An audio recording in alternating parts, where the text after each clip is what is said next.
Welcome to Spirituality, Health and Inner Values Academy. आज हम synopsis के बारे में डिस्कस करेंगे। सिनॉप्सिस में कुछ पॉइंट्स पे ध्यान देना होता है, जैसे कि टाइटल। इसमें हम रिसर्च में क्या करना है वो 2 लाइन में लिखते हैं। फिर हम कैसे रिसर्च करने वाले हैं वो लिखना है, जैसे कि 2 टाइप के रिसर्च होते हैं, एक है क्वालिटेटिव और एक है क्वांटिटेटिव। इसके बाद आएगी टेक्निक। सॉल्यूशन को पाने के लिए हमने कौन सी टेक्निक या मेथड यूज की वो बताना है। बाद में हमें बताना होगा हमने डेटा या इंफॉर्मेशन कैसे कलेक्ट किया। फिर आते हैं रिसर्च पे।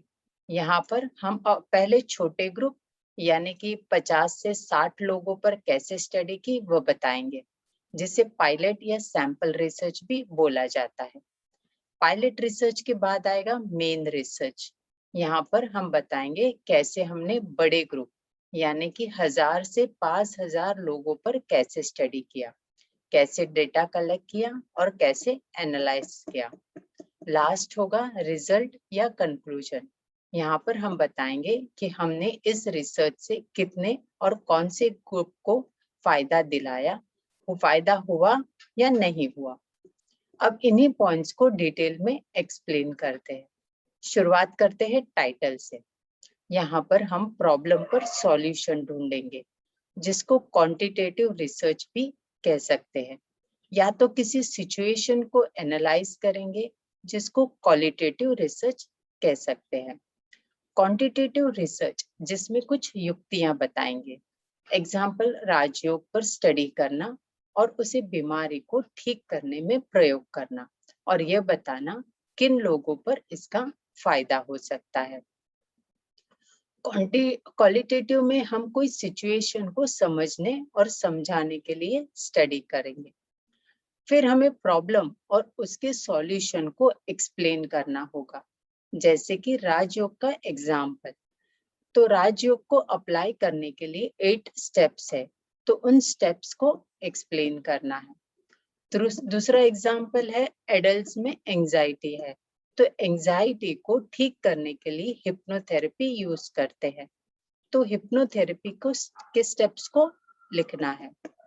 फिर नर्सिंग प्रोफेशनल्स बहुत स्ट्रेस में होते हैं, तो हम मेडिटेशन टेक्निक यूज करते हैं, जिससे लोगों को आराम मिलता है, तो उस मेडिटेशन के स्टेप्स को लिखना है।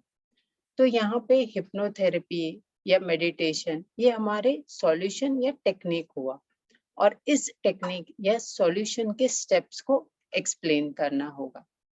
फिर आते हैं डेटा कलेक्शन पे।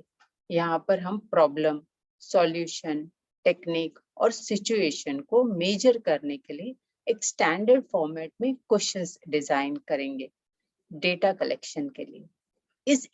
इसे इन्वेंटरी भी कह सकते हैं। एग्जाम्पल, जैसे कोई बीमार है, तो बीमारी को मेजर करने के लिए हम लैब में टेस्टिंग करवाएंगे, उसका जो रिजल्ट आएगा वो होगा हमारा इंफॉर्मेशन। फिर रिजल्ट के बेसिस पे हम दवाई देंगे, उस दवाई को भी हमने टेस्ट करके ही दिया है, तो वो भी हमारा इंफॉर्मेशन है। फिर दवाई देने के बाद वापस टेस्टिंग की जाएगी, ये देखने के लिए कि दवाई का कितना असर हुआ, तो ये रिजल्ट हमारे सॉल्यूशन के ऊपर का इंफॉर्मेशन है, और यह इंफॉर्मेशन हुआ हमारा डेटा कलेक्शन। फिर सिनॉप्सिस में हम ये लिखेंगे कि हमने कौन से ग्रुप पे डेटा कलेक्ट किया, जैसे कि इसमें आएगा age, gender, class, education etcetera. इस बेसिस पे हमारा क्वेश्चन सेट होगा। कुछ क्वेश्चंस हम आर्टिकल रिसर्च से समझ सकते हैं, कौन सा इंटरनेशनल अप्रूव्ड क्वेश्चंस यूज किया है, तो उसको हम भी कभी कभी यूज कर सकते हैं। एग्जाम्पल, राजयोग के लिए स्टैंडर्ड क्वेश्चंस नहीं होगा, तो हमें उसको बनाना होगा, तो कुछ हमें बनाना होगा और कुछ हम रिसर्च आर्टिकल से समझकर यूज कर सकते हैं। अभी यहाँ तक हमें पता चला कि प्रॉब्लम क्या है, सॉल्यूशन क्या है और सॉल्व करने के लिए क्या डेटा कलेक्ट किया है। और डेटा एनालिसिस की मेथड्स या टेस्ट, जैसे कि टी टेस्ट हुआ या अनोवा हुआ या कोरिलेशन एनालिसिस हुआ, ये भी समझना है। इससे पहले हम छोटे ग्रुप के लिए करते हैं। यह हमारा सैंपल रिसर्च या पायलट रिसर्च होगा, जिससे हम अच्छा समझ सकेंगे और बड़े ग्रुप को इजीली और अच्छी समझ से कर सकेंगे। फिर हमें प्लान करना होगा कि हमें कितना समय लग सकता है। एग्जाम्पल, अगर हम किसी ऑर्गेनाइजेशन या स्कूल से डेटा कलेक्ट करते हैं तो पहले परमिशन लेनी होगी, फिर स्टाफ से कोऑर्डिनेट करना होगा, फिर उनका या बच्चों का इंटरव्यू लेना। ये सब एक्टिविटीज में हमें कितना समय लगेगा ये बताना है। कलेक्टेड डेटा को कैटेगराइज करना, फिर एनालाइज करना, इसमें भी कितना समय लगेगा वो भी जोड़ना है। इन शॉर्ट, हमें इस पूरे प्रोसेस में कितना समय लगेगा वो बताना है। हमारा रिसर्च 6 महीने का हो सकता है, 1 साल या 2 साल का भी हो सकता है। हमें उस हिसाब से समय की प्लानिंग को सिनॉप्सिस में लिखना है। लास्ट में हम इस रिसर्च को करने के बाद क्या रिजल्ट मिलेगा ये लिखेंगे।